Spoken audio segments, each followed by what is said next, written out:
I'm Keith, I'm Logan. and welcome to Hot Zombie Summer, a Resident Evil review and retrospective podcast where we'll be playing through the main games of Capcom's Resident Evil series in release order. We'll be talking characters, lore, gameplay, thrills, chills, and everything in between. Yeah, so please join us, and we encourage you to listen along and play along with us as we go on this journey together.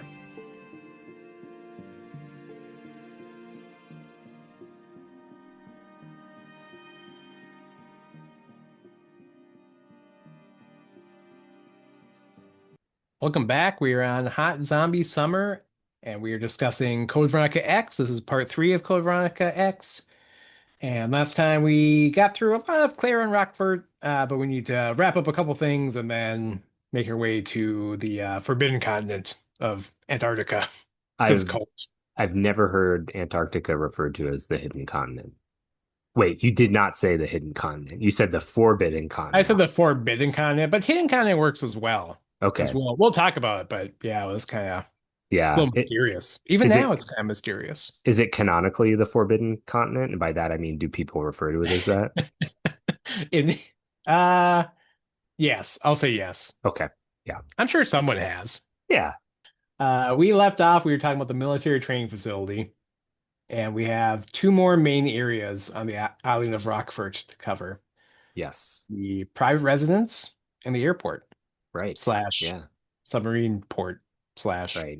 General seaplane port. transit hub.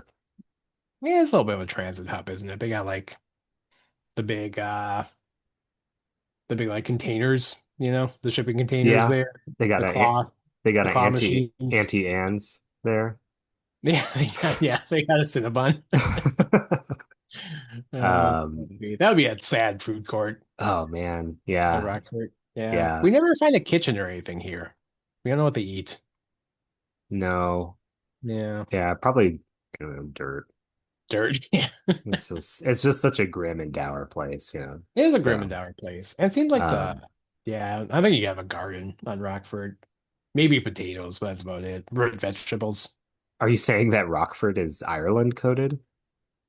Yeah, it's a little Irish coded. But we did talk about the famous Irish accents. God damn it. The famous Irish actors in one of our episodes. We did. But you know who we forgot? I was thinking about this. We forgot Cillian Murphy. He's Irish, isn't he? Yeah, yeah, for Yeah. sure, So, for sure. yeah. So we Uh, forgot about him. He's famous. he is. I also Yeah. think that a lot of people wouldn't be able to name him on site.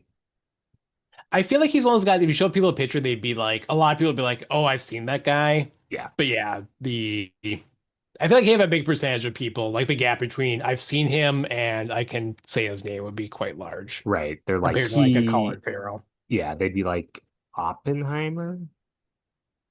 Yeah, he was Oppenheimer. Yeah. So, Yeah. So, but yeah, well, he well, played Oppenheimer. he he embodied Yeah, he Oppenheimer. embodied Oppenheimer. Yeah. Yeah. He probably Um, did a good job. I don't know. oh, did you not see it? I saw it, but I'm just saying I don't know Oppenheimer personally, so I Oh, can't okay. I can't personally vouch for I a good job. But the movie was entertaining. yeah, I thought you meant he probably did a good job, and I was like, but do you mean that you're not sure of how you feel about it, or Oh, I thought I he did a see. good job as an actor. Yes. Yeah. Yeah, You're like, I would, it was an okay movie. And it was more than okay. It was a good movie. But yeah, I'm being coy about it I feel like we for probably talked about it. for But no yeah, reason. Yeah. yeah. But you know what I'm not coy about? The private residence. That's right. I'm not Yeah, coy about the private residence. Um, I don't know if this is my favorite area in the game. It might be. It might be. I think it's my favorite. I like it. There's been all this build up to. I think this is well done. There's been all this build up to this. Like we've seen Alfred a lot, and we're like, what's Yeah. his deal? And then when you see his house, you're like, it is very like, oh, this guy is way, way far gone. Oh yeah. So Yeah. I like there's like kind of like almost like horror reveal to it where it's like, Hmm. oh, this is where he lives. This is insane. Because Hmm. it's like a crazy, like rundown, dilapidated mansion, and there's like holes in the wall, there's crumbling statues, there's obviously there's monsters Dolls. everywhere. But yeah, there's all the weird, creepy dolls and like Yeah. a big it's very striking. There's a big statue in the middle of the like main hall that's like hanging from the ceiling. Yeah, yeah. Yeah. And What was that?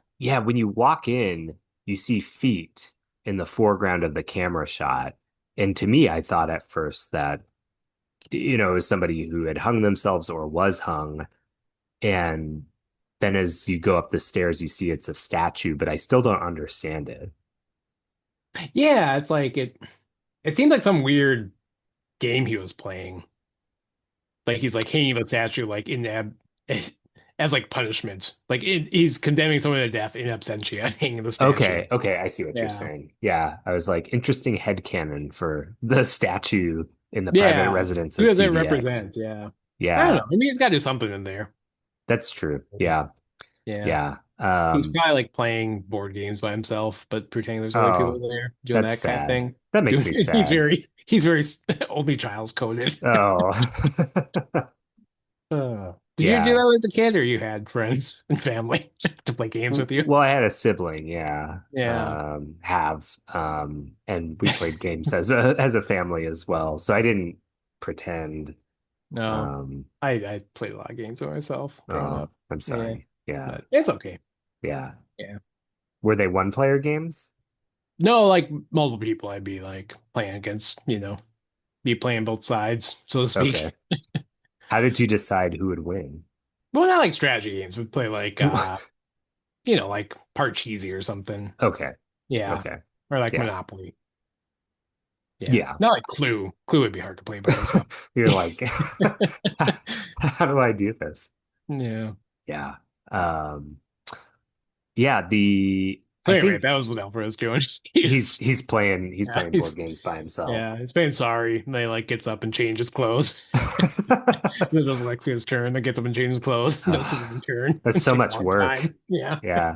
Well, he Yeah. got good at it, which we'll talk about, but he's a very fast outfit changer. He is. Yeah. Yeah, Yeah. canonically. Yeah. As we talked about last time, you have to kind of go back and forth with this location a lot to get items such as, the silver key. There is eventually a music box that you get that you need multiple gems to fit in.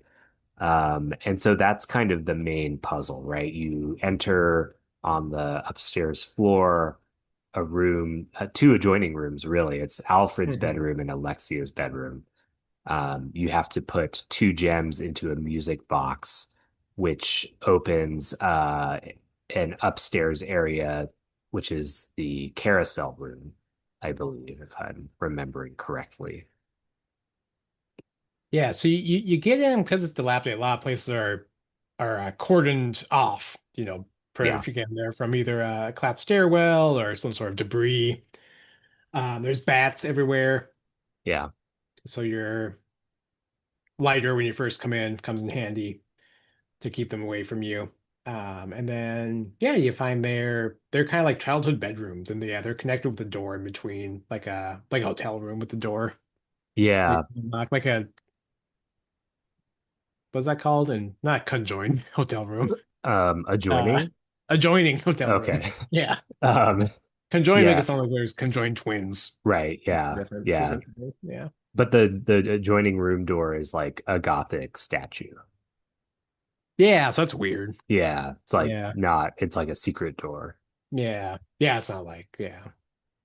But yeah, they both have their bedrooms, and there's a when you I want to bring this up. When you walk in at the first time, you hear them talking, quote unquote, Alexia and Yes. Alfred. So you walk in and you have a view of Alexia, but Alfred is talking. Yes. But Alexia's mouth isn't moving. Yes.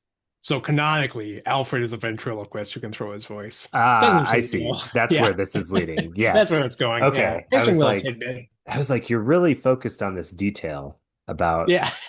I'm like, yeah, I don't remember whose mouth was moving, but Yeah. That's just yeah. interesting. Little. Yeah, Yeah. no, I like that. So Yeah. canonically he's a Canonically. Yeah. yeah. In Yeah. addition to being very fast at changing clothes, he can Right. also he's been practicing. I guess he's been playing time. That's what all the little dolls are for. He's kind of Yeah, ventriloquizing. he's doing a puppet. He's a little Jeff Dunham type of guy.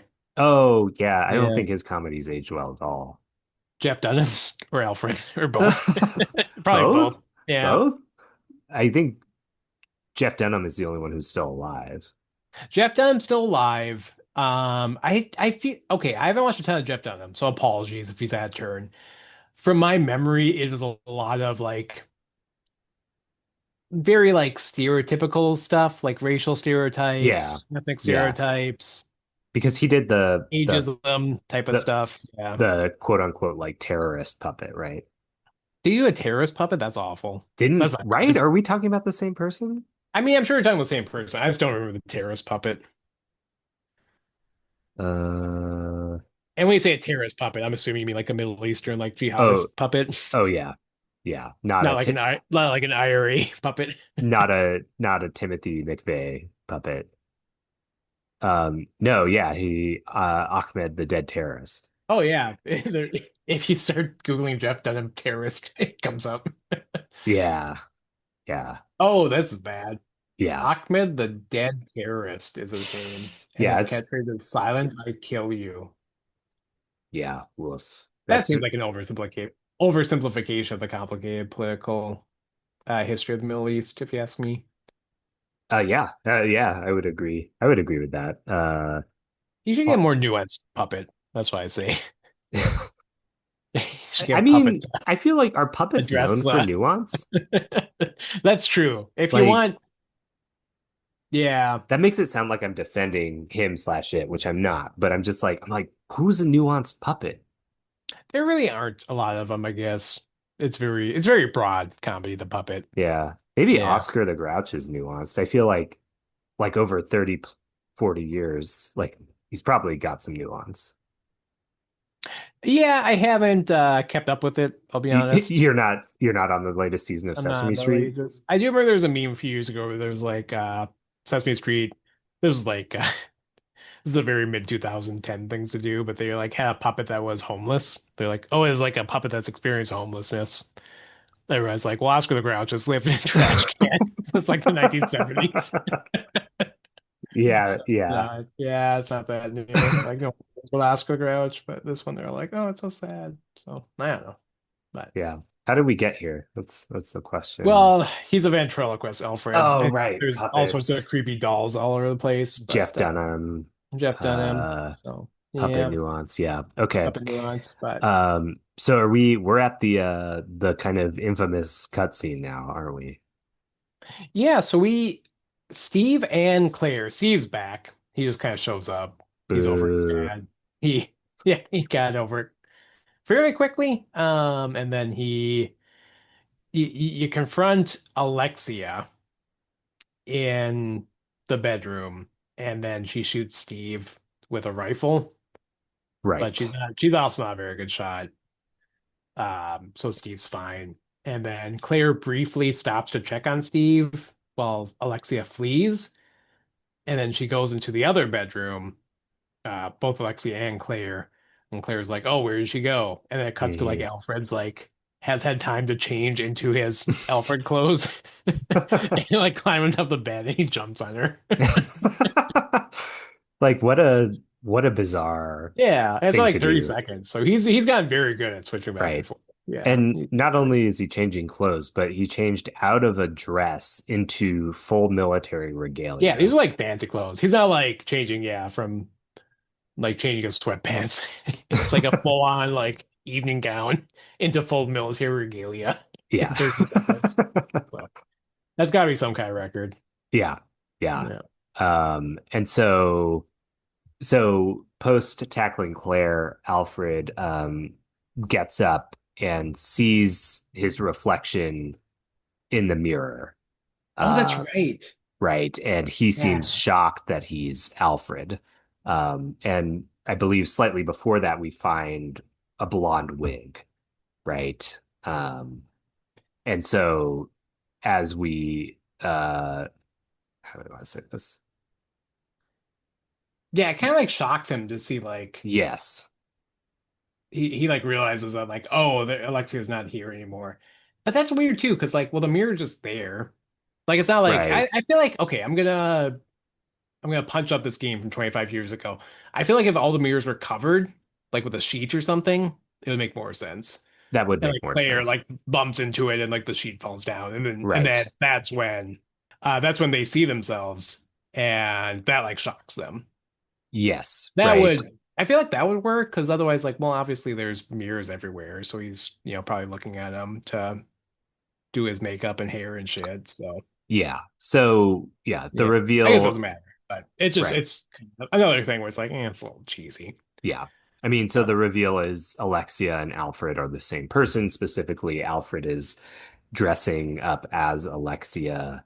Um, and that is the character we've been seeing, not actually Alexia, but Alfred as Alfred Alexia. as Alexia, his like alter ego Right. type of thing, And and like writing himself letters. You find a letter that's written, from Alexia, quote unquote, to Alfred about like how cool he is and how he's gonna like reestablish the family. And it's very, yeah, very kind of sort of pathetic with yeah, everything we end up knowing about him. So yeah. yeah, And we get this kind of the shock from the vantage point of Steve and Claire because Alfred after this, I guess, self-revelation leaves and then Steve says he thinks he's two people. Let's get out of here. yeah, So, he's very freaked out by the yeah. concept. Yeah. And so I think I mean I guess we knew that this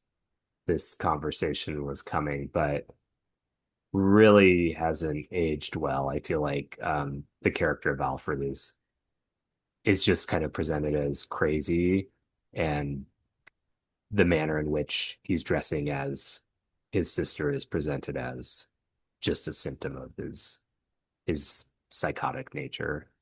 Yeah, it hasn't yeah, it's just very it's not I think I'll say this. It's not like a nuanced portrayal at all. It is just kind of like, yeah, he's just like generally crazy, and it's the manifestation thereof. Yeah. So, Yeah. but yeah, and we kind of talked about Alfred seems very stunted. Like the bedrooms are Mhm. very childlike. Like it Yeah. seems like he hasn't really updated anything since he was 12. Yeah. Still the same bedroom he has when he was a kid. And then I don't know if we mentioned this, but his a little hint is Alfred's bedroom has like a feminine mannequin bust in it. Oh, okay. Yeah. That's Yeah. kind of yeah, nice little I don't know, Easter egg hint that he's using that to, I don't know, tailor the dresses, maybe. Yeah. I mean, I Uh, guess to the extent that we can tell on 2001 era graphics, the dress seems well fitting. the dress is well fitting. So yeah. So he's presumably also canonically a tailor. Yeah, he's or maybe he had Daniel Day-Lewis from Phantom Thread stop by Rockford to make him a dress. Oh, well, Yeah. that would work with timeline. That would work with timeline. And as he said in the movies, like I can do anything. He's like the best dressmaker of all time. Right, He's like, right. if you want, was the line is like, I'll give you breasts or whatever. Is that I something don't like that? remember. I don't remember If that, you but want, like, I'll decide. Yeah. He has some line about like he's like in it's very much like he wants to control the women, like his right, models. Yeah. right, Where he's right. like, I'll make you as beautiful as I want you to be, and your breasts will look as nice as I want them to be. And yeah. I And do rec then he gets flip-flopped where she takes control of him. That's So right. yeah. Yeah. I do recall that we were talking about that movie not that long ago, and I believe you called it a movie about a rude tailor, which I thought was very funny. It kind of is a movie about a rude tailor. You call it the Rude Tailor. That's what I called it. Phantom Thread or The Rude Or Tailor. the Rude Tailor, yeah. Yeah. I like Yeah. that movie more in theory than I do in practice. Like, Yeah. if you just describe the story, I'm like, oh, that sounds really cool. But when you're actually like watching it, you're like, do I need this much? Like Oh, it was so him slow. I him was just agonizing over like with one of those weird like those tape measures that only tailors use, the one of one. those Yeah. things. hmm Yeah. hmm But It yeah, the I last was 15 just minutes are great, but yeah, everything else is like, oh my God, this is so boring. Yeah, I was just checking my watch, and I usually Yeah. don't do that in a movie, but No, I was I'm, like, I don't know oof. if I saw it in theaters, and it's one of those movies where like, am I glad I saw it in theaters? Like, in some ways, it forced me to pay attention. But even like in 2017 or whatever it came out, I was like, oh man, I want to look my phone so bad. I'm so bored. I really want to know what's going on. But anyway, that's Phantom Thread slash Alfred. Slash the private residence. Yep. Yeah. Yeah. a small area, but I think, I guess I'm curious what you think of this. So part of the reason I think I like it so much is because it's the well, I would say, as we'll talk about later, the second closest thing to a creepy mansion in this game. So part of me just wonders if I just like this area because it's playing the hits, and that's Yeah, really what I could be. want. Yeah. I like it. It has a lot more personality in some of the other areas. Like this is kind of a bland game in some ways. It Like is. the areas themselves are very like industrial, like the military training facility, the prison, obviously. There's like not a lot going on. So I like that the private residence has some character to it. It does. Um, I kind of don't like that there's zombies there. No, it And the doesn't more make you go back, sense. zombies like show up more and more. And it's like, wasn't the whole thing here that it's supposed to be like hidden? So Yeah, that doesn't yeah, really and make that's sense. yeah. I the more I play games, the more I have the complaint is that they're throwing enemies at you so much, and it feels like they're afraid that you'll get bored if you're not killing something every 5 minutes. And I was Hmm. like, I would just rather have like put zombies main hall fine, but like Alfred's private area, like is the game better because I had to kill 5 zombies here? Like not really. No. I would rather had it separated by this is the area where the creepiness and the horror comes from just the environment you're in and the psychological aspect of it, more so than, oh, there's actually a zombie around the corner. That's smart. That's a Yeah, smart I take. don't know. Yeah. No, I agree, and I think I don't know, it's such an interesting note for this series because I think the first Resident Evil was relatively sparing in its Yeah, placement of zombies. So the Capcom knows you don't need zombies for it to be scary. You don't need a yeah, ton of enemies. yeah. And also you have, at this point too, you have so many bullets that's just, it almost feels like a chore sometimes to kill the zombies because it's not like a economical decision. You're just No. like I can just it's just a time thing. Like, oh God, all right, fine, I'll kill a zombie. At least that's where I was with this game at this point. But maybe Yeah. I'm jaded from playing Resident Evil for uh 20 plus years. Maybe. But Yeah. Yeah. yeah. No, I get that. I think I would just kill them out of convenience, Yeah, exactly. Just which kill is them. a It's like I don't weird, want to be bothered. yeah, which is a weird mentality in a, Resident Evil game. Yeah. Um but yeah, eventually we kind of talked about there's the whole complicated puzzle last game to get the different um little ant jewels for the music boxes. So if you get both those, eventually you can bring one of the beds down, and then that a ladder is revealed, and you can go upstairs into like what's portrayed as their private kind of childhood, sort of treehousey type of area. They're like If a their tree little ha fort in the attic. Yeah, if a tree house Yeah, had a carousel in it. yeah. Treehouse wasn't good, but like the kid and their secret place where they hang out. They're like their clubhouse type of place it Yeah. is. Yeah, like a clubhouse. So, Yeah. but yeah, there's a carousel up there. Not a particularly impressive one, but and then there's all sorts of paintings on the wall. It's very, again, very childlike, Hmm. but in a creepy way, not in like a innocent way. Yeah, I did think it was funny that the murals and paintings on the wall had fairy tale stuff on them, and Yeah, Claire's response, if you try to click on them, is there's nothing she says there's nothing weird about this.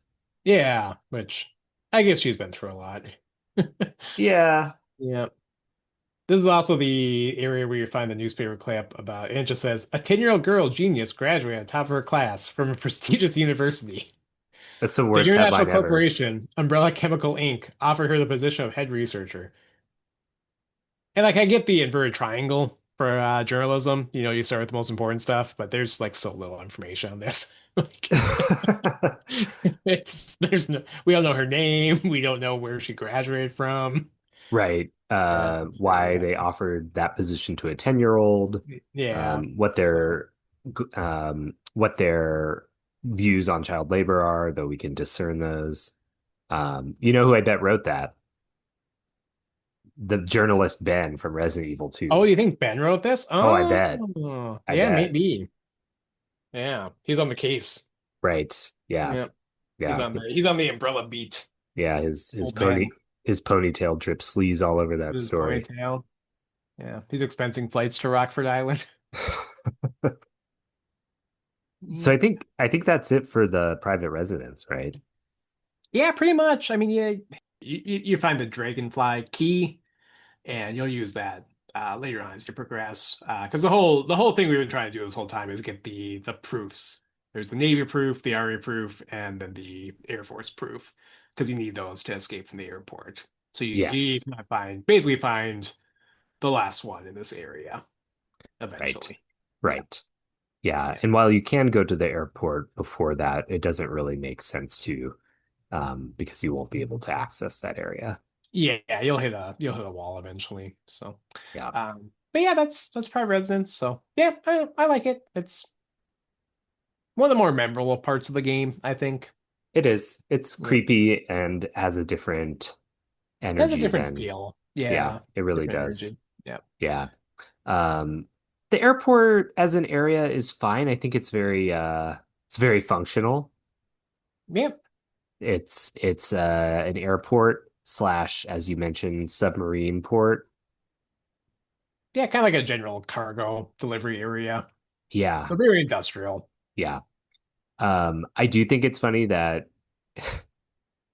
I don't know. I mean, we've talked about ad nauseum with this series that there's just like these wacko kind of setups for how things work. I find it amusing that you need to put three emblems into a lift to gain access to an airplane at the Yeah. airport. Like, just like it does make me wonder, like at major commercial airports, like are there places where people are having to put in like hexagonal Yeah. crests? That's when the planes are delayed. You think it's because there's, mechanical issues or weather. Actually, it's the employees looking for the crest. They can't they can't solve Probably. the puzzle. Yeah, they had to backtrack across the Yeah. whole airport. They're like, oh fuck, I left it in an item box. God damn it. And that's why your flight is 45 minutes late. Yeah. So I like that. That's fun. yeah. But Uh, I'm not like super motivated to talk about the airport. no, It's I not mean that it's interesting. it's it's really just it's really just a tyrant fight, right? I mean, that's Yeah, it's pretty much really it. yeah. I mean, you Yeah, activate a few bridges and shit. yeah, you do some Resident Evil style busy work at the airport, and oh no, I can't go this way anymore. I need to find a different way through. And you kill zombies. You do the same stuff you've been doing this whole game. It's not bad, but it's not anything earth-shattering or memorable. Yeah. Yeah. Yeah. Pretty Eventually, you get the self-destruct sequence turns on. yes, which is I believe the first of second self-destruct sequences in this game. Yeah, that's true. They have two. Yeah. Every area you're in Resident Evil is destined to explode, and this one is no different. And that's literally true. Yeah, at least so far. Yeah. You're Because I always mean, racing against time from some huge bomb. one, two, three, now Code Veronica. Now Code Veronica. Yep. Yeah. I'm a little surprised by that when I think about it in whole, that they would choose to do that every game. It's kind of their way of like ushering you to the next section and just being like, okay, you did everything here. Like, get going. But I It's feel like I like, would figure it out eventually to get yeah, going. and So that's such an over the top way to do it. It's like the yeah. whole place is gonna blow up. Yeah. Yeah, it'd be nice if maybe they did something else, but I get why they did it. It's Yeah. kind of an easy way You're to you're give more your ge character some motivation. you're more generous than I am. Come Yeah. on. Um, so the self-destruct sequence is activated. We encounter Alfred, who is now fully speaking as Alexia, and Alfred activates a tyrant, which has at this point really not been in play. I believe the only hint that a bioweapon is around is from the memo from Hunk that we discussed last episode. Yes, yeah. But yeah, the tyrant comes in and finds you, chasing you down. Yep. Yep. And Yep. then I will say that I think it was a little thrilling to be hunted by the tyrant during the self-destruct timer. There's a little bit of suspense there for yeah. me, so I didn't mind it. Um, but you have to grenade him grenade launch attack him, and he just does what tyrants do before you kill them for good. He just falls down. Yeah, he just falls down. So, but yeah, he's blocking your way, so you kind of have to fight him. But you're in a narrow area, so you can't really get around him. Right. Yeah, that's interesting what you said about the self-destruct sequence. Because yeah, it could have just been the tyrant. Like that's why you have to leave. Like, oh yeah, I heard there's a tyrant. Yeah, Or is exactly. it better that there's a self-destruct sequence? I don't know. I mean, Yeah, yeah, I don't know. I guess tomato, tomato to me. yeah, that's true. Yeah. So, but Yeah. anyway, we have a tyrant here. You see more cutscenes with Alfred where he's doing Alfred stuff. There's a cutscene where he like presses a button and it moves. We found that tank earlier that was very oddly positioned. So the tank was there to hide a like a ladder, like a To go underground. yeah, to go Yeah. underground. Yeah, Yeah. it's hiding like a what what's the word I'm looking for here? You like Uh, pull up like a hatch, a hatch. Yeah, it's hiding a hatch with a ladder to go underground. which is so ridiculous. You put a fucking tank over it? Yeah, it seems like you could just put like gotten something from like a hunting supply store, like some camo. Oh, I see. Yeah. Or I mean, the hatch could also just, if it's locked, it's like fine, right? Yeah, or just yeah, or just have it be a hatch. Yeah. Yeah. Yeah. It's So like he, it's not less conspicuous that there's a tank there. It's but that's very like I feel like that's like what a child would do, right? They're like, should I put a tank on top of it? I think yeah, that it's true. will throw Yeah. him off the scent, Yeah, you that's a good know. point. So So yeah, he's going downstairs, and we'll learn what he does in just a second. Um, the main thing is you get on the plane with the proofs, and then you realize that we kind of alluded to this. You realize that oh, there's a bridge on our way, so then Claire has to go lift the bridge up, find it from back, get back on the plane. All the while, yeah, the tyrant's a threat and the alarm's going off. But eventually you make your way back as Claire to the plane and you take off. And it's eh, like a gigantic cargo plane that Steve, again, we talked about it, but no mention of how Steve knows how to fly this giant plane. right. Just yeah, he just knows. Yeah, I liked your note in our Google Doc notes. Plane is effing huge. It's a big fucking plane. It is, yeah, it's Yeah. gigantic. Yeah, and then Yeah. maybe And worse, we have a fake ending. we do, yeah, Yeah. because we complete with cheesy dialogue. Well, Steve asked Claire where she wants to go. And then Claire, like, she's like, kind of warms to Steve. She's like, I hear Hawaii is nice this time. And they kind of like chuckle and laugh. But you're out of the woods yet because there's a noise in the back in like the cargo hatch. Yep. And Claire's like, I'll check it out. And then there's a tyrant fight. The tyrant Yeah, somehow found its way onto the seaplane slash cargo plane and like ripped up the back hatch and is like gonna try to take you down. and kept quiet until you were at a cruising altitude. Yeah, he was good, Steve, we didn't see this in the game, but Steve got on his little pilot announcing thing and was like, "All right, please be in your seats with your seatbelt fastened."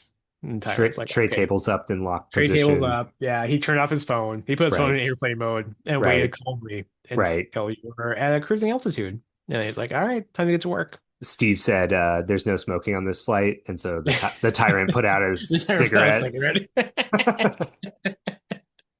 Yeah, Uh, deleted scene, I'm sure. yeah, What the did you tyrant eating his peanuts. what did you think about this fight? I liked it. It was tough. I died a few times, but there's not really a run back. So if you die, you just start again. You're in the plane. You just get to go right back into That's it. true. That's Yeah. true. So that's kind of nice that there's not like a big 5 to 10 minute thing to get back there again. It's a little bit of a gimmick slash puzzle fight. So you have to shoot him enough where he kind of like falls, and then there's uh it's kind of A seatbelt for like boxes. a moving sidewalk type of thing, like a cargo like escalator type of thing. The idea is Yeah. it will move. It's like a mechanical way to move like the cargo off the plane. So you basically have to like shoot him enough where he falls down in the path of the cargo transporter, and then you hit the button and that like shoves him off the end of the plane. Right. And you have to do it a few times, I believe, before he's fully It's kind of tough because you have to get him to a certain, you have to get him damaged enough where it will knock him off. right. And that's what I had a hard time with, whereas I didn't. I thought there'd be a more obvious time when he was damaged enough, and it would just be like a cutscene. Okay. But it's up to you to do it. Because yeah, if you try and do it and he's not damaged enough, then he won't fall off. Right. And He then just you stops shoot him it. some more. Yeah, he'll like have the power to stop it. Yeah. So I yeah, so will. I good fight, but I wish it was maybe a little more clear as far as like when, okay, now I can do it. I wish there was more of a clear indication of that. But I will say that this fight was somewhat frustrating to me because you're in such close quarters with the Tyrant. I know that's by design, but it does make it a little tricky. And then secondly, I think my understanding is that this fight is fairly controversial slash maligned in the Resident Evil fandom. Some people, oh, I do people not think, like this? yeah, I think some people Oh, even maybe describe it as almost like a soft lock situation if they haven't managed their ammo well I enough. guess, yeah. But If you don't have a lot of ammo, it's tough.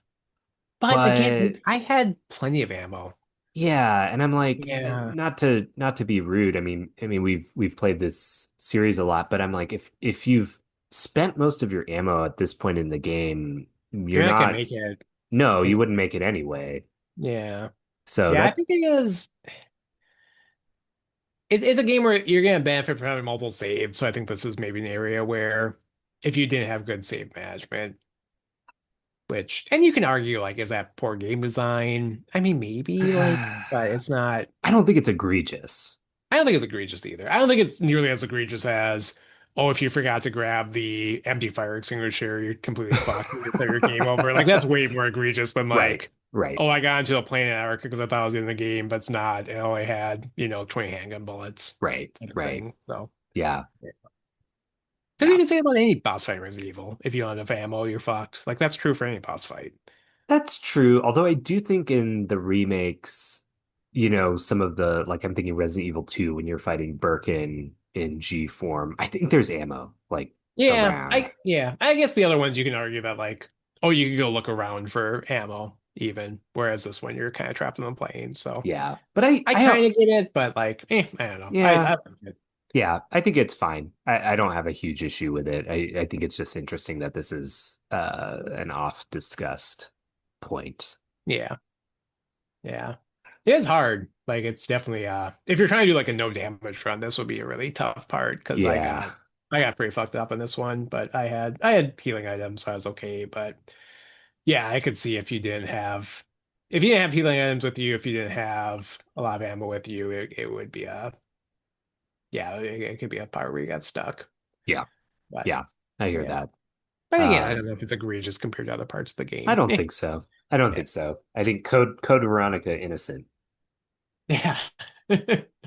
Much like Alexander Ashford did for OJ for That's right. getting That's right. Veronica He def acquitted. he defended OJ and Yeah. Veronica. Yep, Right. exactly.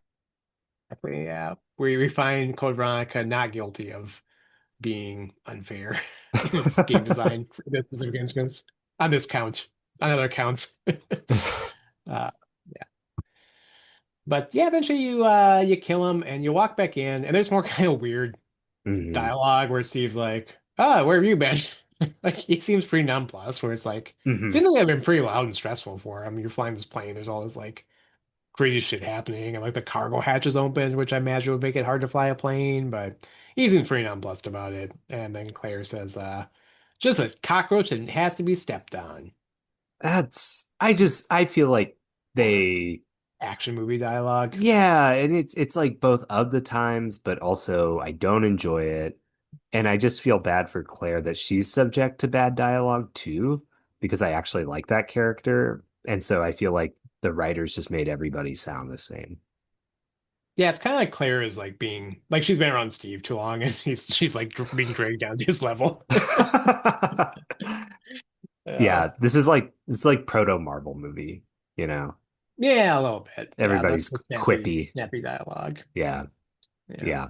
yeah. Um, and so, even though we weren't out of the woods with the Tyrant on board, we're still not out of the woods Yeah. in It's the another jet, false ending. right? Because Alfred shows up in a jet, Yeah. Alfred also. There's a second jet that Alfred got into. which is wild. Yeah. That's And wild. then he is I put him I put the notes he's in girl mode. So he's talking like Alexia. But he's Okay. kind of in his own he's dressed up like Alfred, but he has makeup on, but no Yes. wig, and he's talking like Alexia. Yes. Yeah. So I think it's trying to get across that like the two personalities are breaking down and he's getting more and more confused and deranged. Yeah. But again, with all the gender stuff, it hasn't aged very well. And then No. Claire doesn't help things when she calls him a cross-dressing freak, quote unquote. Yeah. Yeah. I had a visceral reaction when I heard that. I was like, holy Yeah. cow. I was like, whoa. Yeah, Uh, cross-dressing, cross-dresser is one of those terms that like we just don't use anymore. It's kind of no. like I don't know if you can call it a slur, but like people just don't. You It's just don't say it's it definitely anymore. Yeah. derogatory, you know. But in 2000 people did say that, so I don't want to be like, oh, Yeah. this game was so behind the times, which is more that like didn't age well, Yeah. in a Yeah. specific sort of thing. They definitely up. They Yeah. take that out. If they remake this game, they won't have that line in, I don't think. No. I mean, Yeah. I think you're right. I think in certain communities like mainstream like straight Yeah. culture, yeah, Like if you're I watching Friends and there was like a subplot about Joey goes on a date, like, and then he'd be like, it turns out he was a cross-dresser, or she was a cross-dresser. Like, no one would bat an eye. It would be like a big laugh from the audience. So that's more the just kind of like Resident Evil reflecting its time than Resident Evil being like regressive in 2000. Maybe I'm sure. just playing this game too much. I don't know. But I mean, so you're saying that if Resident Evil had the cachet of Friends, that it would be cool. well, I don't think Friends is cool. So when I'm comparing Resident Evil to Friends, I'm saying Resident Evil sucks. No, I'm kidding. I don't know. It's tough because you have to. Yeah. I'm always torn because you have to like acknowledge that it's bad now, and like I generally agree with that. Like I'm not saying like oh we No, have I to, know. I know. but also like I don't want to crucify it too much for just doing what any other Sure. piece of media would have done in 2000. Yeah. And I So think I think both things can be true, right? I think like yeah, it exactly. Both was things can be of true. of the time, but there are also, of course, people who probably would have objected to and did object to that then as Yeah, well. that's true. Yeah, yeah, However, yeah. Um, yeah. So so yeah. not the proudest moment of the series if we're making a Resident Evil favorite lines retrospective. Probably not. Cross-dressing Yeah. freak's not gonna make it on. No, So no. yeah. Unfortunately, there's a coda to this whole plane sequence. Oh wait, I'm getting ahead of myself. Let me Well, back it up. Yeah. yeah, but let's back up because what actually happens is we see Alfred slash Alexia on he comes through on like a video feed and he's like taking over our plane. So he somehow put our plane on autopilot and set to fly somewhere, but we don't know where. That's incredibly advanced. That's Yeah. incredibly advanced technology. Yeah. For like what's portrayed as like kind of like an old shitty plane. Because usually Right. cargo planes are like retired passenger planes. It's like an older Yeah. shittier plane, but that you don't want to put people on, but it's fine to like move boxes around, especially like a private cargo plane for Umbrella. So yeah. But anyway, he had the foresight to see that at some point my island prison is going to be attacked and someone's going to try to escape on the plane and I need to be able to bring them to the Antarctica facility instead. So we put this tracking slash remote control device on there, I N- guess. Not to mention impeccable Wi-Fi to And be able to broadcast onto another plane while you're flying another plane. yeah, it's very yeah, like you said, very advanced. So Yeah. you could so but yeah, at this point we kind of know they're a cutscene because Steve and Claire don't know where they're going.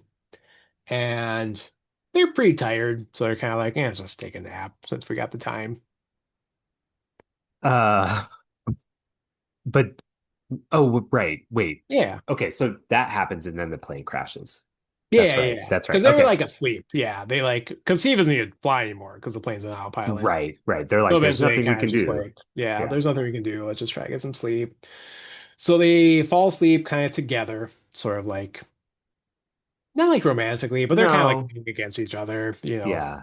I Yeah, there's read like there's beds on the plane, so you kind of just gotta like both fall asleep against the wall. and I read that more as exhaustion slash they've been through a lot as opposed to a Yeah. romantic dynamic, which I know you're not saying. No, no, it's not romantic, but they fall asleep together. This is also another moment that hasn't aged well, and I don't think would have been great at the time. So No. they fall asleep. Steve wakes up first, and he's like, he tries to like kiss her as she's sleeping, which that's not cool, Steve. No, That's not a no. good thing to do. But Yeah. the game doesn't play it as despicable, I don't Oh think. no, the game plays as like, oh, Steve's so As sweet, yeah, trying which to I kiss a find sleeping woman. It's really like that's not ugh, good. yeah. No, I don't like that Yeah, at there's like all. touching music and it's like portrayed as kind of romantic, which I'm sure there's like 90s teen comedy. There's like teen sort of romantic comedies where that was also portrayed as being like, oh, Yeah, how romantic. He kissed her when she was asleep. But it's like in real life, that's not right. yeah, not Yeah, prelude to good things. Not a yeah. good thing in itself, and also not prelude to good things happening down the line. So yeah. No, yeah. And I think to your point, I thinking about media in and around this time, like depictions of consent were in the mainstream probably not very present, if at all. No, not really. And And it was kind of so, that oh sorry, you go ahead. oh no, I was just gonna say that it doesn't let the game off the hook, but I do find this fairly, this one feels egregious to me. Yeah.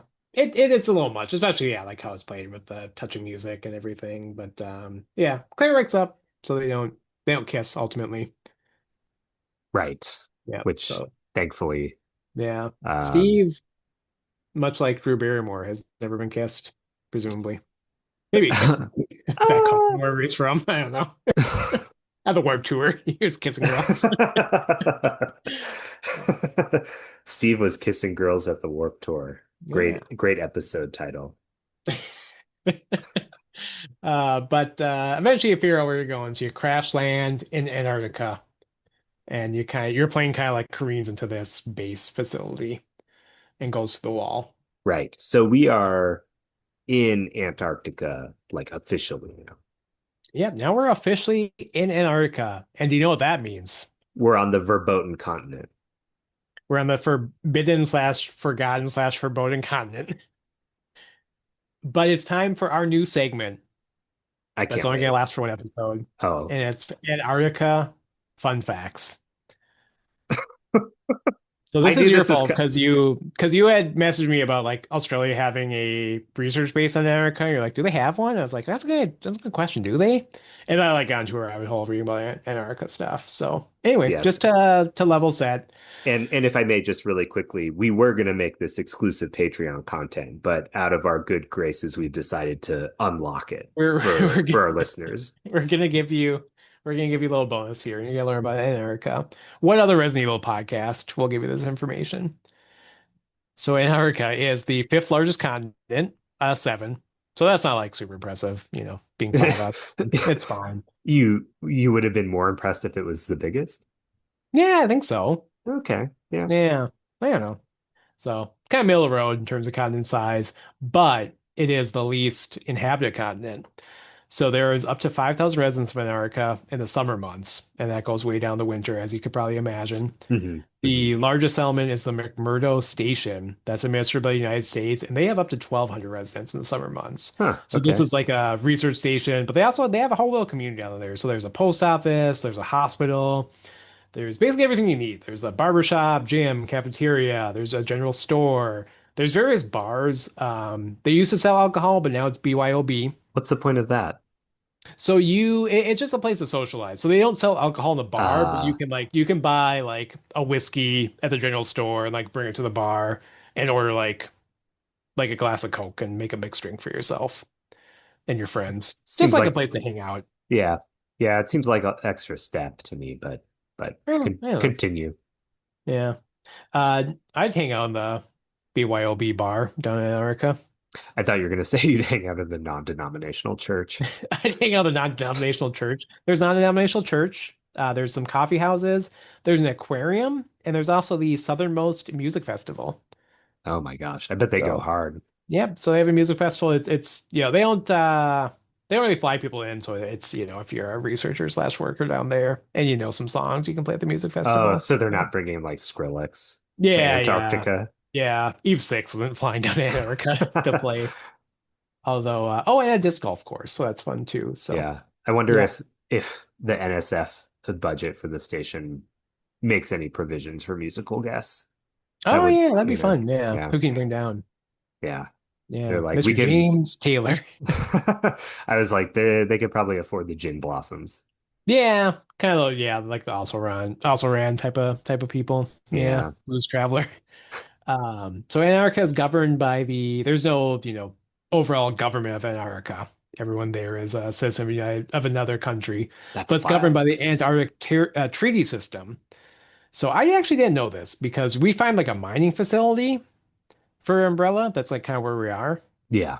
mining sort of thing. And that's actually banned, which I didn't know either. So Oh, Antarctica has been designated as a scientific research area. So military activity, mining, and nuclear testing and nuclear waste disposal are all barred in Antarctica by this that's kind treaty. of great.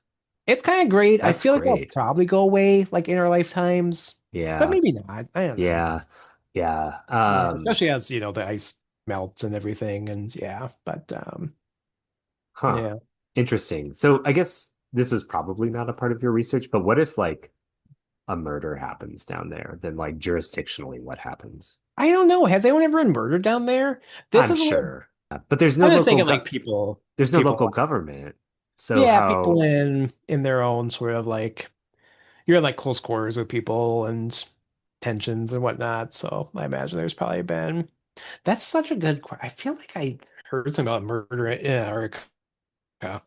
I imagine you'd just be like brought back to wherever country you're from, right? yeah, I imagine. Yeah. I You want to be like imagine. tried by like a group of penguins. That would make no sense. I So guess there I isn't like a didn't. PDF for crime in Antarctica. Interesting. Yeah, just the confusion of how that would work. There is Mhm. Seems a like you're kind of under your own, like whatever country you're a citizen of, you're under their laws. yeah, so and I actually just looked that up while you were speaking. So under the what I assume you're talking about the 1959 Antarctic Treaty, persons accused of a crime in Antarctica are subject to punishment by their own country. Yeah. So, So, but yeah. So I mean, it happens. Like it happens anywhere, especially like it's probably like not to excuse bad behavior, but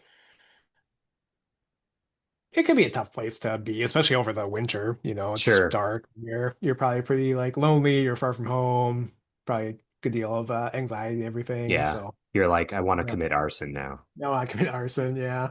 There's one. This seems like not innocent, but one of the types of crimes listed is racing motorbikes through environmentally sensitive areas. Highly specific. Uh, there has been an attempted murder. I don't think there's been any murders, at least that I see. But Where I'm going with this is could Antarctica slash is Antarctica the could closest you thing lure we me there have? and kill me? That's not what I was going to say. I was Oh, going to say the okay, good. opposite. But is it the closest thing we have to a utopia? I'm gonna go with no. This seems cold. I mean, it was not really a temperature question.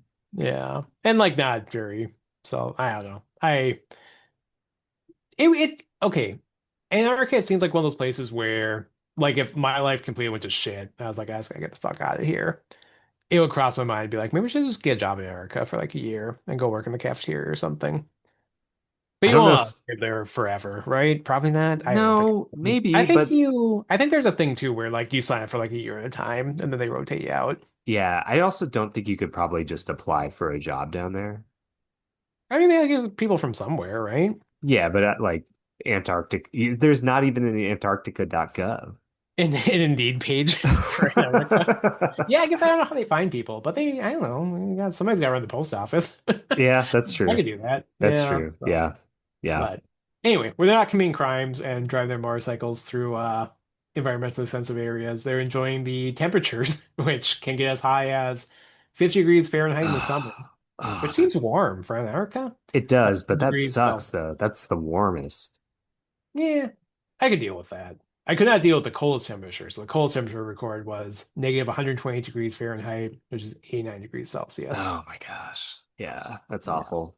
Yeah. So Mm-mm. in terms of discovery is kind of messy. Like it doesn't, there's no native population, obviously.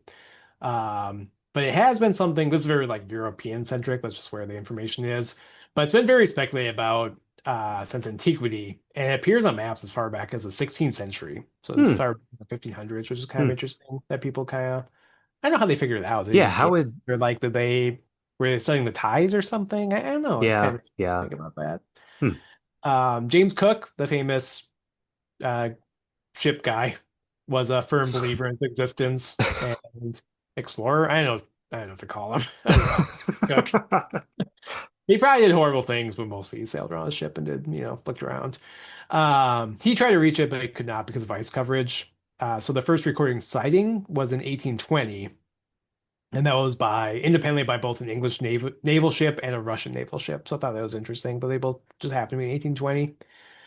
Uh, Interesting, but not at the yeah, same time. I guess not we at the don't same time, know. but in the same year. Pretty So good. yeah, Pretty pretty good. good. Yeah. Yeah. The first recorded landing was in 1821 by an Englishman, but some historians disagree with that. They say that he actually landed on an island, not the mainland. So the first like undisputed, yes, it definitely happened, landing wasn't until 1895, which is kind of nuts. Wow. Yeah, Wow. it was a long Yeah. time ago, but it's not like that long But not ago. that long ago. Yeah, it'd be like Yeah. your like great grandfather's sort of lifespan. People had not officially been to Antarctica. I'm still a little surprised that there haven't been more efforts at colonization. I know it's really cold, but still, like people heading down to Antarctica to start a fringe government. Maybe we talked Yeah, about that last time. I think we texted back and forth, or yeah, I think we did talk about it a little Maybe. bit.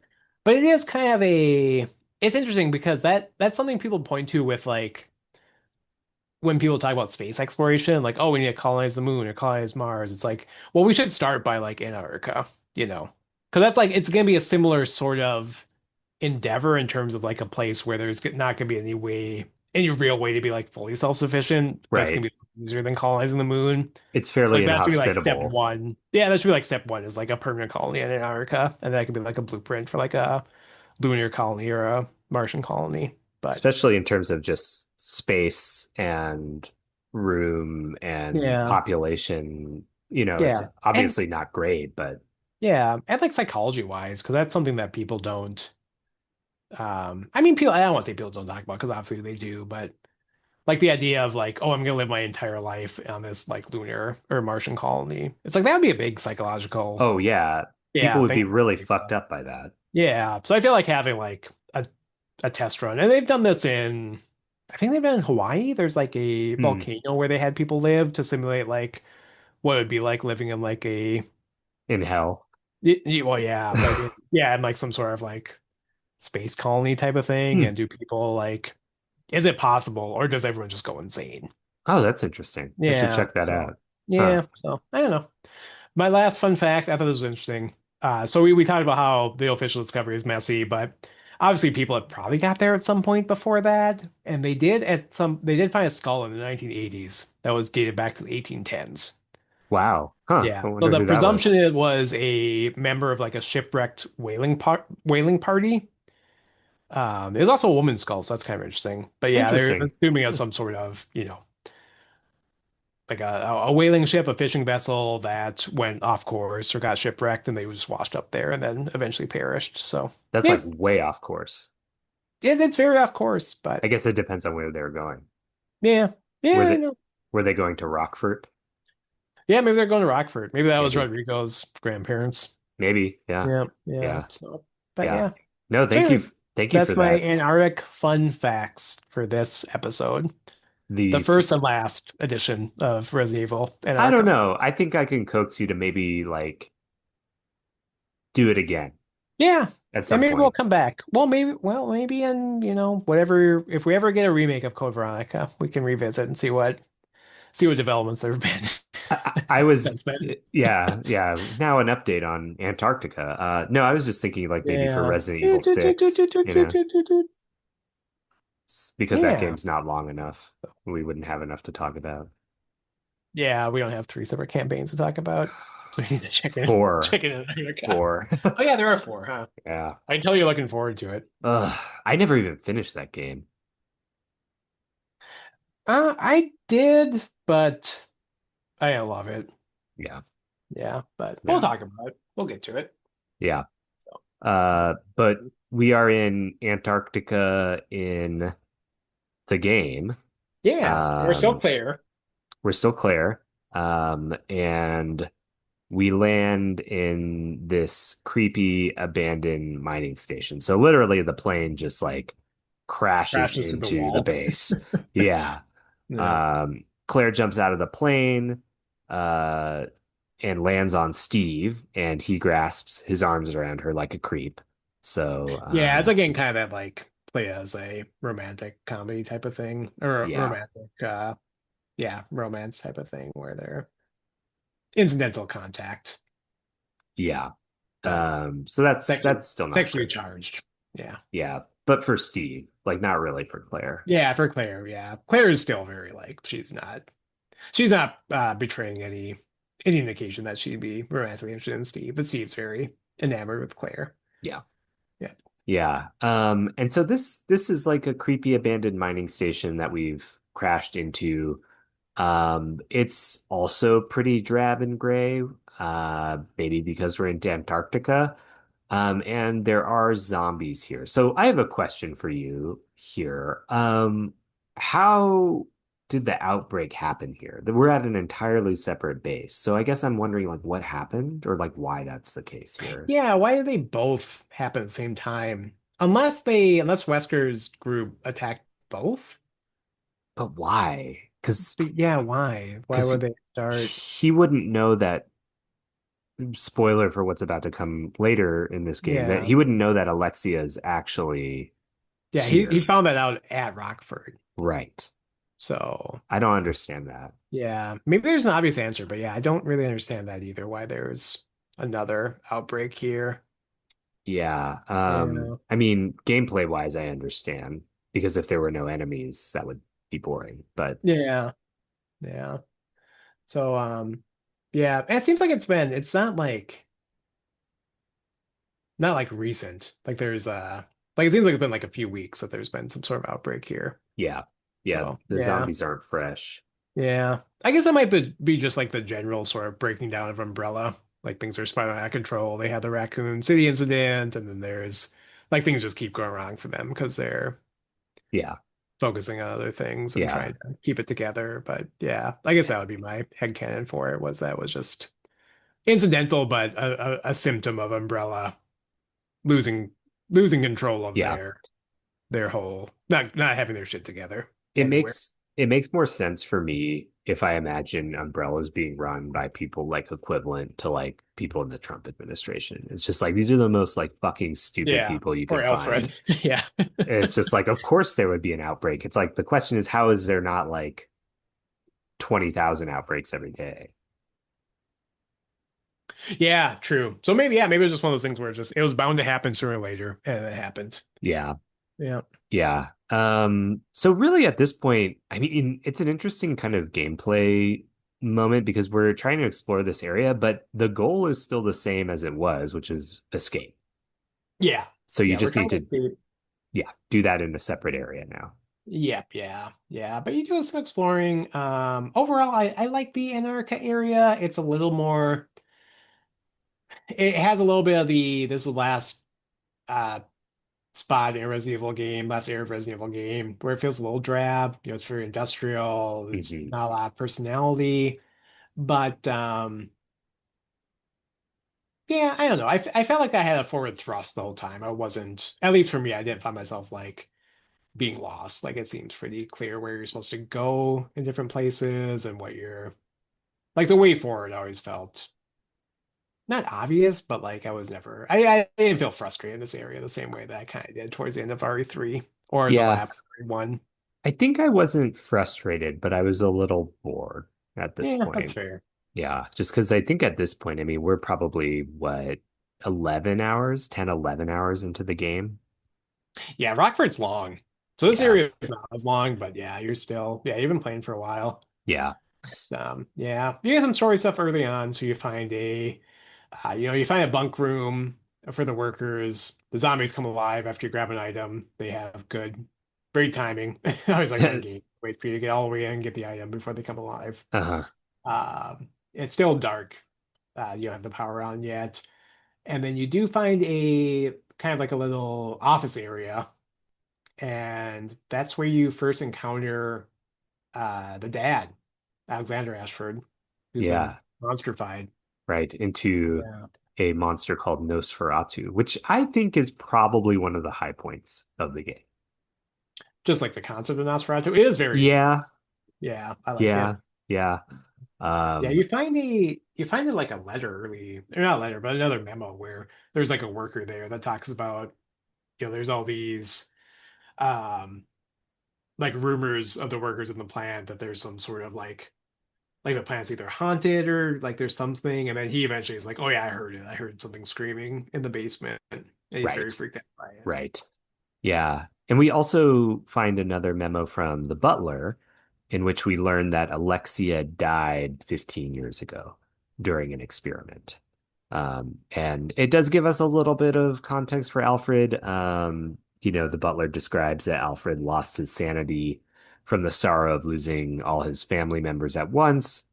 So his dad and sister, and that the pressures of becoming the master, quote unquote, of the family at a young age have really taken a toll on him. So I do think that there is a little bit of an attempt at sympathy here. Um, Alfred's still a really bad guy. Yeah, yeah, you do. And this is, the same butler that set up the whole painting thing in Rockfort with like the reveal the true power. So yeah, Yeah. So he's a cool guy. yeah. Oh, Yeah. the worker's diary that I talked about. It's pretty funny. He's like, when I joined Umbrella Inc., I thought I'd be able to live carefree for the rest of my life, being employed by a huge corporation. That's what I thought every time I got a job with a huge corporation. I'm like, I can live no, carefree. no stress. Yeah. Yeah. And then November 30th says, my hard-earned vacation was canceled suddenly. I heard they failed to secure enough manpower due to the mistake made by the facility head, Alfred. That fool doesn't deserve forgiveness. Um, Heard an interesting story from a guy who's been working here for 8 years. He must be awfully patient. Well, that's one word for it, but yeah, this is where they talk about Nosferatu. He says there's a man who's been confined for 10 years, locked up in a cell deep below here. People call him Nosferatu and are deathly afraid of him. What an absurd story! But then, coincidentally, 5 days later, I woke up to an ominous growling sound that seemed to be coming from deep underground. I was frightened by such a foolish story. I suppose anyone would have a hard time maintaining their sanity if they're confined to a place like this. So yeah, not a good place to work. No, no. Uh, We really get a Butler full facility. arc there. Yeah, you really do. This is over the course of like 2 weeks. He's already soured on his job. But, Yeah. Yeah. At that yeah. point, do And you even get more Alfred being a bad administrator stuff too. at So that point, do you even give 2 weeks notice? Or you just yeah, quit? he just quit. Yeah, Yeah. yeah. Yeah. You're like, well, Um, I need to have a good reference from Alfred. yeah, I don't think he's not in the business of giving references. Yeah, Um, that probably won't help you. yeah. Yeah. Um, I do think that this area has I don't know how you feel about it. I was a little annoyed. These like killer moths The moth that room is my least favorite room in the oh game. God, because they're really tough to kill. They're like moving all over. Yeah, and it's right by a save room too. So the same room where you move the bookshelf and find sort of like the top part of Nosferatu's cell. Um, Outside of that, there's a room that has these moths that you can kill them, but they respawn every time you come back. And if they attack you, you get poisoned. Right. And then you have to basically like the tricky part is you don't get poisoned until you leave the room. So I at one point ran into this like looping thing where I kept like getting poisoned and then going back to heal myself and then getting poisoned again. It had me like 3 times. I was so annoyed.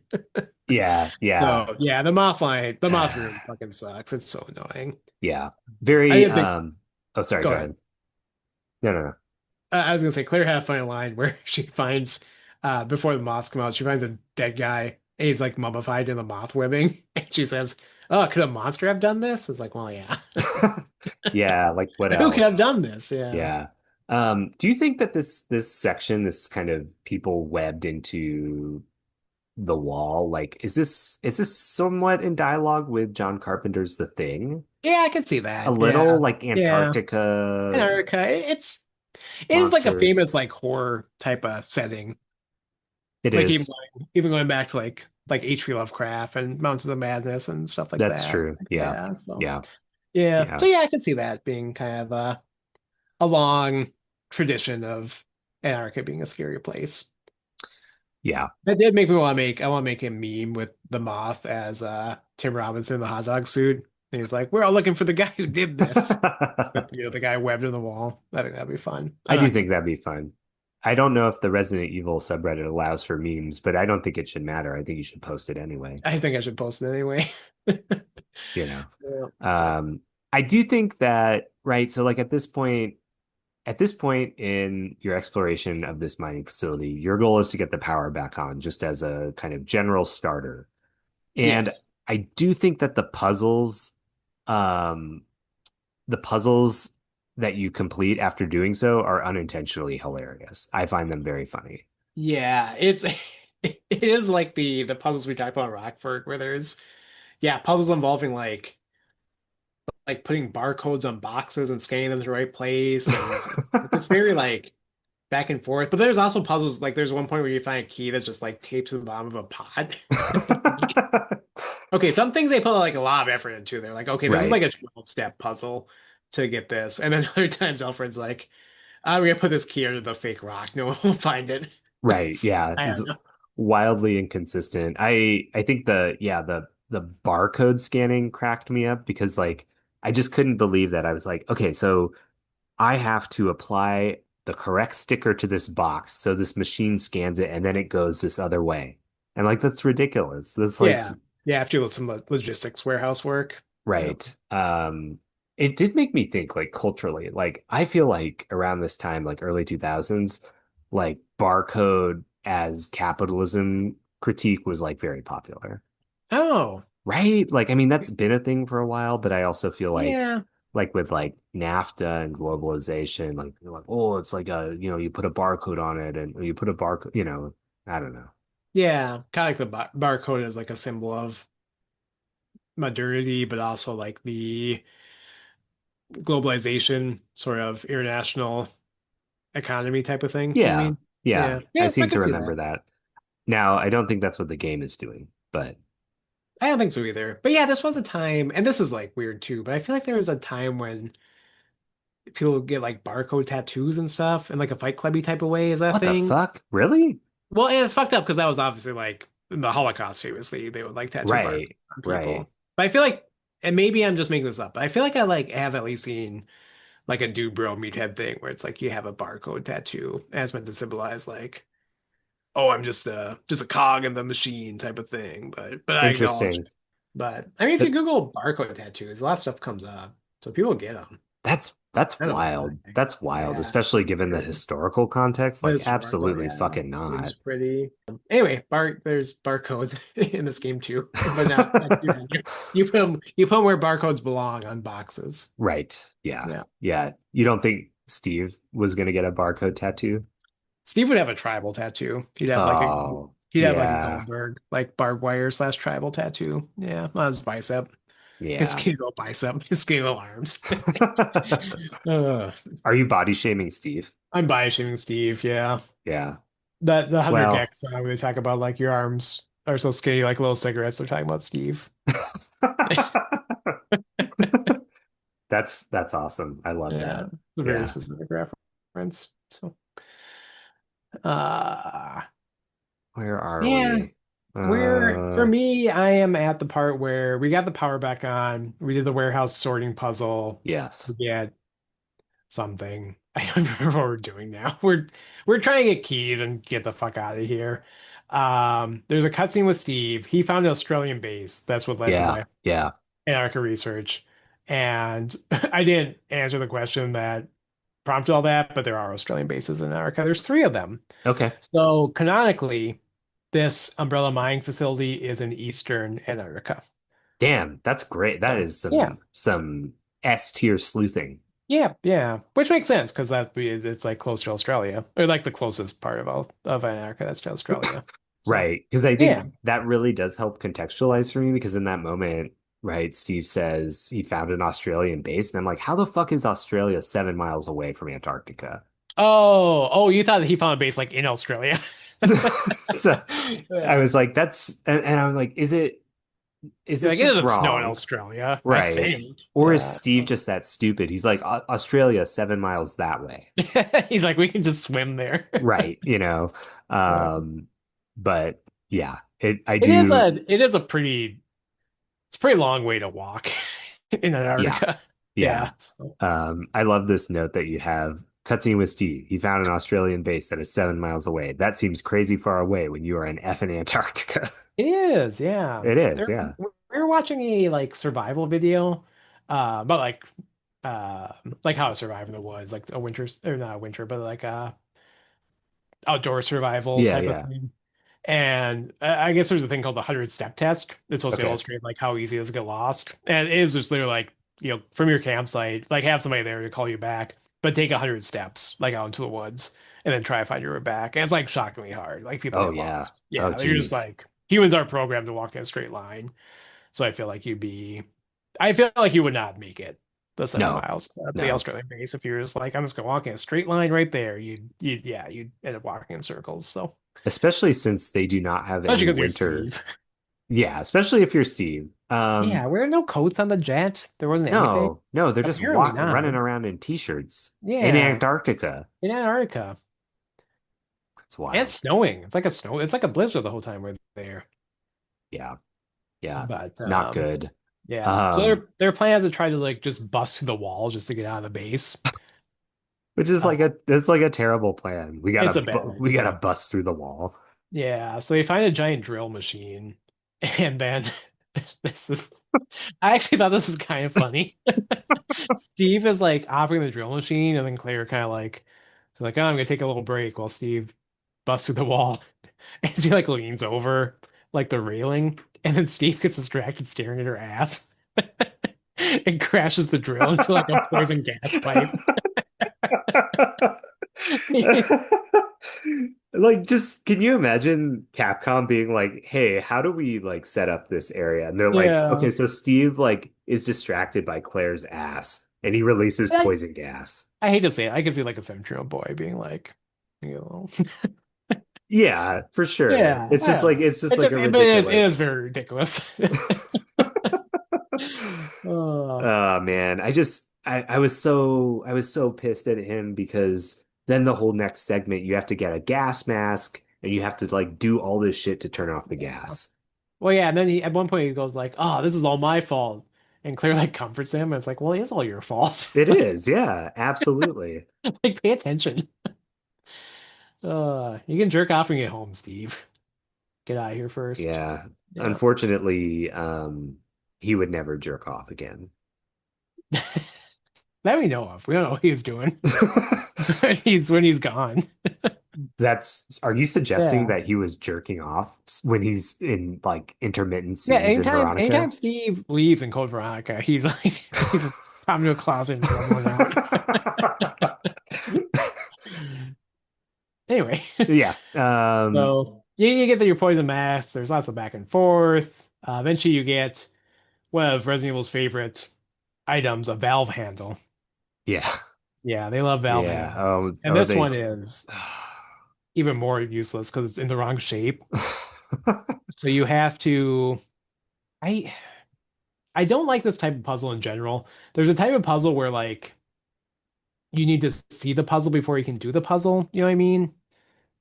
So like with this valve handle specifically, it's a square valve handle, so you need to physically go and look at the valve, like the receptacle for Yeah. it, and see that's octagonal. and then you say, "Oh, I need to fix a square valve handle." Go to the machine to make it an octagon. And if you just Yeah, go to the machine first, nothing will happen because you haven't seen that it needs to be an octagon. I don't like it. And I don't like it either. it's a retread of the alloy puzzle from earlier, It really right? is, It's yeah. really It's like basically the same puzzle. right. And not that I don't want to cinema sins this, but wouldn't you just try to find like an octagonal wrench? You're in a mining facility. Yeah, there has to be an easier way to do this.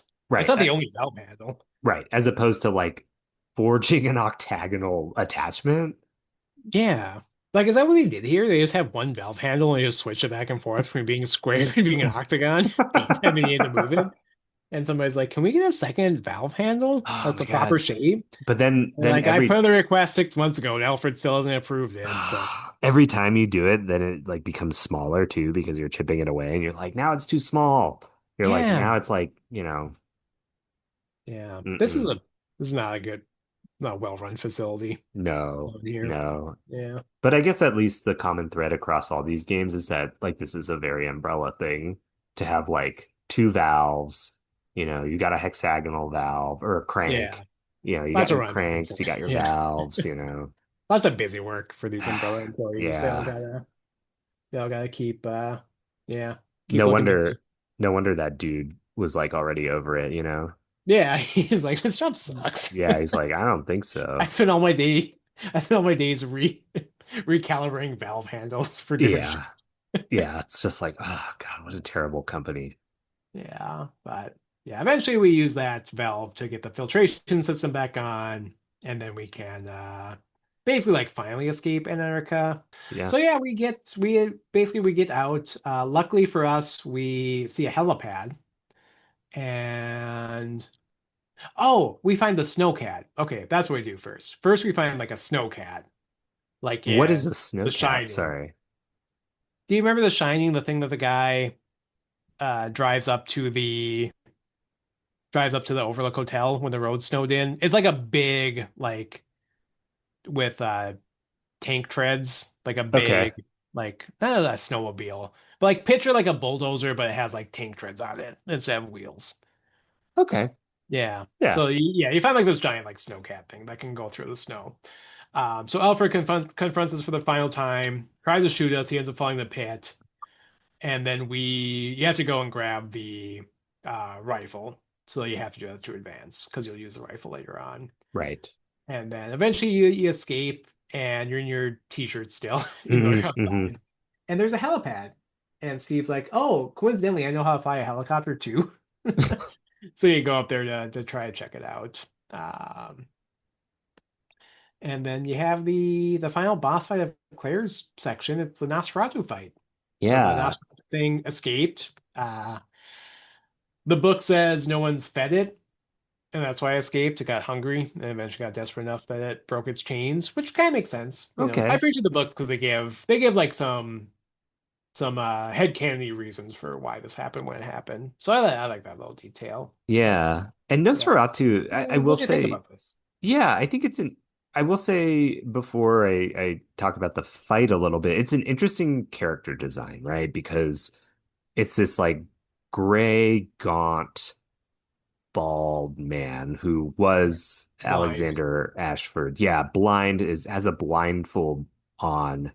His heart is exposed, which is like the most boss fight thing ever, which is Yeah, fine. big glowing Um, heart in the middle. yeah, and then he has like just like kind of I was gonna say cargo pants. I think they're more like pants that like somebody who's in prison, like kind of like a prison attire, right? Slash Yeah. uniform. And then his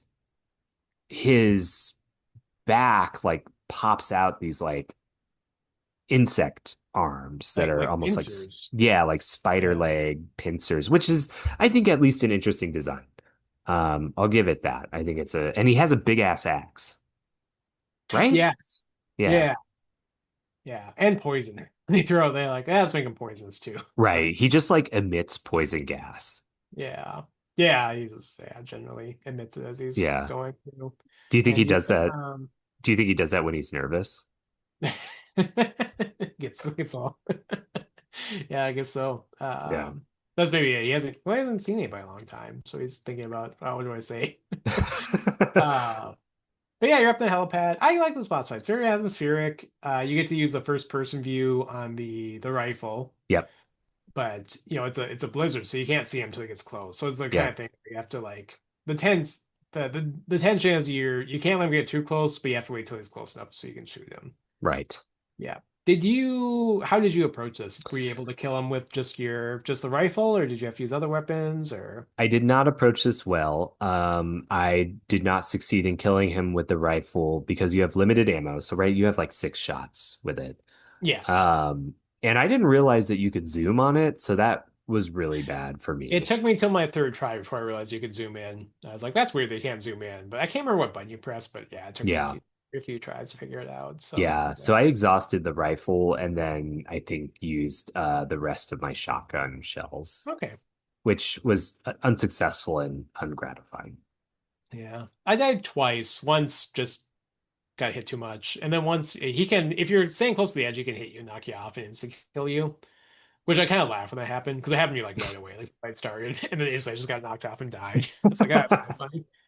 But yeah, I was able to kill him once I figured out how to aim with the rifle. I was able to kill him just with the rifle, and then you get a different cutscene if you kill him with the rifle, and you get a different cutscene if you kill him with just the knife. You get like a special cutscene. So, Did you watch either of those? I mean, I did not. I saw the rifle one because I did that. But yeah, it's Okay. not like drastically different. Just Okay. if you do the knife, you see yourself like stabbing him in the heart, and if you see the rifle, you see him like the rifle shoot his heart, and he's But Okay. So, yeah, yeah. yeah. Yeah. So then yeah, he dies. Steve has kind of fallen off the edge of the whole helipad dealie.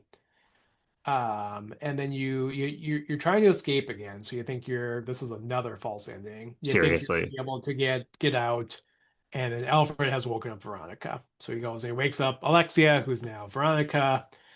The camera lingers. She's aged, thankfully, so it's not like a little girl, Yeah. but Thank God. she's she's nude in a tank, as President Clinton said in The Simpsons. She's living on a term, nude in a tube. And then her Alfred kind of like stares at her like a dying ecstasy. He's like, Yeah. "Oh my, he's at peace. That at least he got to wake up Veronica and see her naked body before he died." And then she's a horrible monster, and she has really crazy powers. Like she can like Yeah. manipulate. She can make giant tentacles go like several hundred feet away slash Yeah. Which kilometers is away. ridiculously OP. Yeah, It's yeah, so it definitely does overpowered. seem like, oh yeah, she's going to like take over the world with these powers. But yeah, Right. And we are left on a cliffhanger because she uses said tentacles to cut through the ice and she takes out the snow mobile slash transport that Claire and Steve are driving away. yeah. So she knocks him over a burst in flames, which they would both probably be dead, but they don't. She presumably like drags them both back to the base.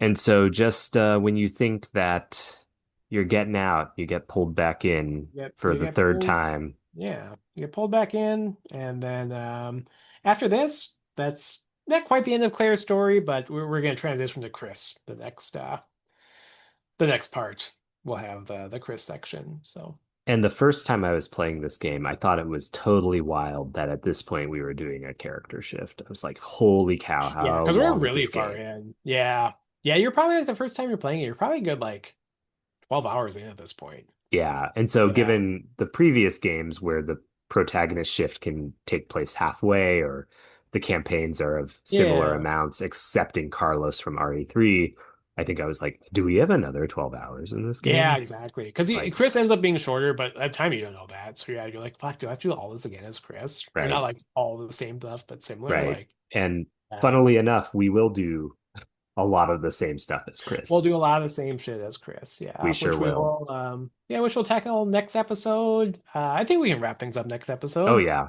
Yeah. Yeah, because we'll be able to go pass it through because we've already been in Antarctica. We've already told you all the Antarctica facts we know. We've already been to the islands, so Right. yeah, we'll wrap up this episode here, and then next time we'll come back as our favorite Resident Evil protagonist, Chris, and then we'll tell you our overall thoughts and reception, reviews, and all the fun wrap-up stuff. And we'll have more Wesker next episode, which We'll is have always a some good thing. more Wesker, which the more Wesker, the better, I would agree with that. I would say. Yeah, not Yeah. like IRL, but you know. Yeah. Yeah, you wouldn't want him at your party. No, Yep. no, only if he Be was hard to nerfed. believe. If there was like a way he could hurt nobody. Yeah, we could hurt nobody. He'd still be wearing his sunglasses inside. Everybody like Yeah. he's that guy. Yeah. They're Yeah, like, this guy's a dick. this guy's a dick. So, Yeah.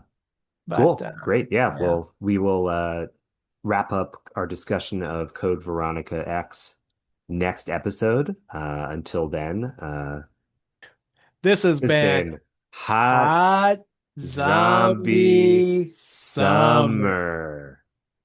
And thank you for joining us. We'll see you in 2 weeks.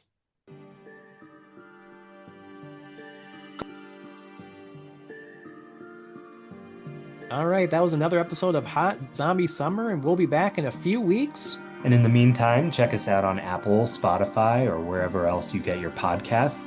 And be sure to follow us on Instagram and Blue Sky at Hot Zombie Summer Pod, all one word. So until next time, don't be a Jill sandwich.